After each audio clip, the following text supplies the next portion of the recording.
ये मैं पीटीआई से मुखातब हूँ, वो आज अपनी शर्मिंदगी, अपनी शिकस्त और अपनी नाकामी छुपाने के लिए जो उन्होंने पिछले 2.5 साल में इस पाकिस्तान में किया, इनकलाब के नाम पर, सियासत के नाम पर, तब्दीली के नाम पर, आज अपनी शिकस्त, नाकामी, शर्मिंदगी मिटाने के लिए कभी उसे डील का नाम दे रहे हैं, कभी कहते हैं कि अब ट्रंप आएगा तो वो हमारी जान छुड़ाएगा। ये डील की अफवाहें, ये ट्रंप का नाम शिकस्त तस्लीम कर रहे हैं और अपनी फेस सेविंग चाहते हैं। आप क्या नहीं किया, कब से शुरू है? तहरीके अदम एतमाद से आगाज हुआ, कहा कि मैं ये साइफर लहराया है और अब इनकलाब आएगा पाकिस्तान में। पाकिस्तान में पहली दफ़ा चीफ ऑफ आर्मी स्टाफ की अपॉइंटमेंट रुकवाने के लिए लॉन्ग मार्च हुआ। अल्हम्दुलिल्लाह अपॉइंटमेंट तरीक़ाकार के मुताबिक, आइन के मुताबिक हुई। फिर कहा गया असेंबलियां तोड़ रहा हूं, अपनी मर्जी का इलेक्शन करवाऊंगा। इलेक्शन आपकी मर्जी से नहीं, आइन की मर्जी से और मुकर्ररा वक़्त पर हुआ। फिर आपने बगावत की कोशिश की 9 मई, उसमें भी नाकाम हुए। उसके बाद इलेक्शंस में नाकाम हुए। इलेक्शंस के रिजल्ट को ना तस्लीम करके हुकूमत बनने से रोकने में नाकाम हुए। एससीओ कॉन्फ्रेंस को रोकने के लिए जो कुछ किया उसमें नाकाम हुए। 26वीं आईनी तरमीम को कहते थे रेड लाइन है। 26वीं आईनी तरमीम भी हुई और कहते थे फलां चीफ जस्टिस नहीं होगा तो ये मुल्क नहीं चलने देंगे। और अगले दिन जब आइन के तहत बनाए गए चीफ जस्टिस साहब का हलफ था तो वज़ीर आला केपी के अभी कुर्सियां नहीं लगी थी ऐवान सदर में, 1.25 घंटा पहले आकर उधर इंतज़ार कर रहे थे। ये आपका करैक्टर है। लोगों को आप कहते कुछ हैं, करते कुछ हैं। इतनी नाकामियों के बाद अब जब आपके अंदर लाहौरी ग्रुप कुछ कह रहा है, केपी के ग्रुप कुछ कह रहा है, बीवी कुछ कह रही है, बहन कुछ कह रही है। बहन चाहती है मेरा कब्जा हो, बीवी चाहती है मेरा कब्जा रहना चाहिए, क्योंकि फिर कहीं बारी आ जाए तो तोशा खाना खाने में मज़ा ही बड़ा है। और बहन कहती है भी हमारा भी हिस्सा है। लाहौरी ग्रुप कहता है नहीं हमारी चलेगी। केपी के ग्रुप कहता है नहीं भाई, असेंबली में हम हैं, हुकूमत हमारी है, हमारी चलेगी। अपनी टूट फूट को, अपनी इस सूरत हाल को छुपाने के लिए कभी कहते हैं डील हो गई, कभी कहते हैं ढील हमें मिल गई का, और तो और बेशर्मी की इंतहा है।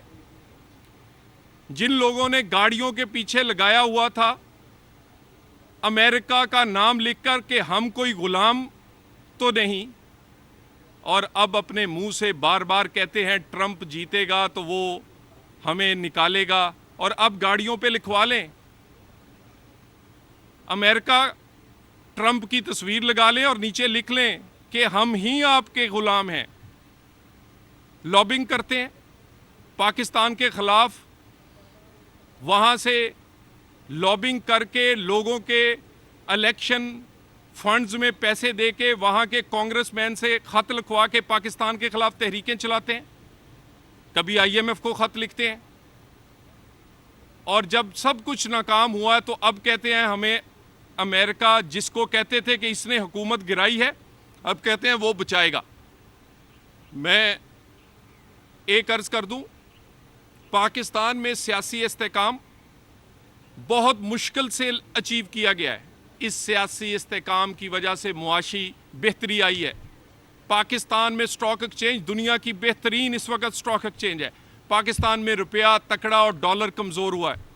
पाकिस्तान में गरीब के लिए सांस लेने का उसे मौका मिला है।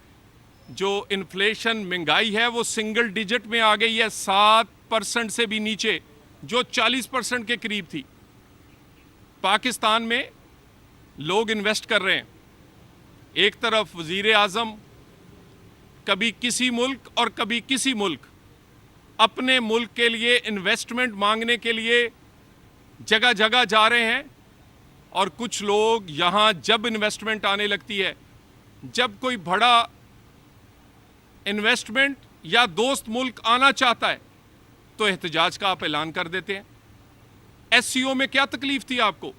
उससे 2 दिन पहले सऊदी डेलीगेशन आया, उसने अरबों डॉलर की इन्वेस्टमेंट अनाउंस करनी थी, उसको रोकना चाहते थे।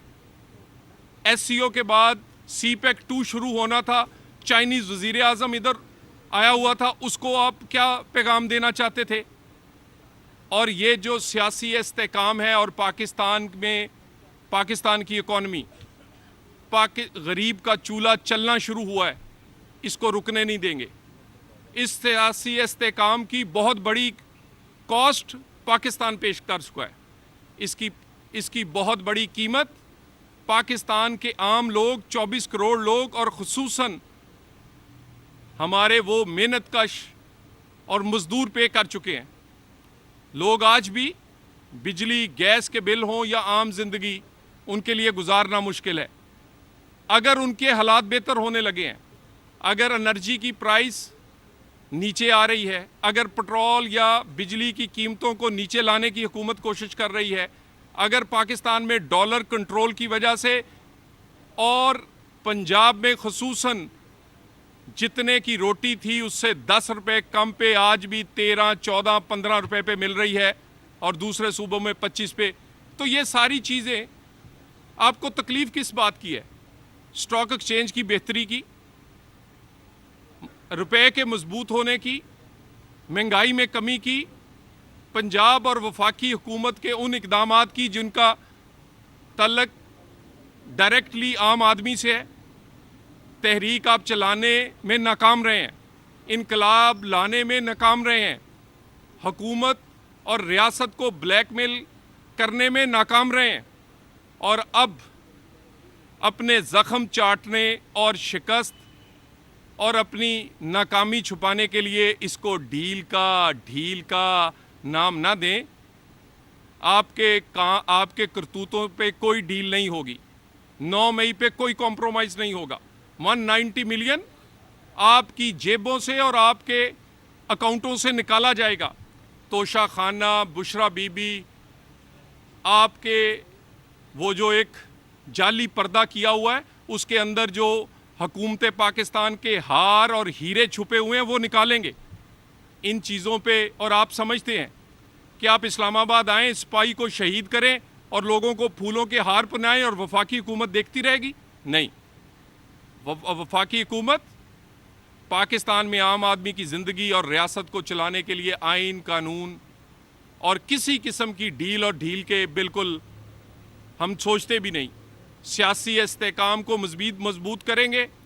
26वीं तरमीम हुई है, 126वीं भी करनी पड़ी तो पाकिस्तान के लोगों के लिए, गरीब का चूल्हा चलाने के लिए, इकॉनमी चलाने के लिए, पाकिस्तान में